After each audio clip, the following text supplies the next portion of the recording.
Bilimbi, also known as the cucumber tree, is a fruit that is native to Indonesia and Malaysia. Bilimbi is also grown in countries such as India, Sri Lanka, Thailand, and the Philippines. The Bilimbi tree grows to a height of 20 to 30 meters and has large glossy leaves. Bilimbi is a long and slender fruit, similar in shape to a cucumber. It is green when it is unripe and turns yellow when it ripens. Bilimbi has a sour taste and is often used in pickling or as a condiment in savory dishes.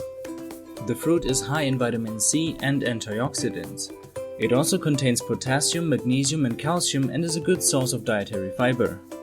The Bilimbi tree has many uses. The leaves can be used as a wrapping for steamed foods. Bilimbi juice has many health benefits, including boosting the immune system, reducing inflammation, and helping to lower cholesterol levels. Bilimbi juice can also be used as a hair conditioner. Bilimbi extract can be used as a skin toner. Bilimbi is an important part of the traditional medicine of Malaysia and Indonesia. The leaves are used to treat fevers, diarrhea, and dysentery. The bark is used to treat skin diseases.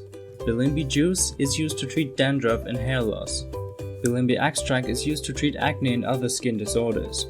Bilimbi is a unique and interesting fruit with many uses. If you're looking for a new fruit to try, Bilimbi is definitely worth it.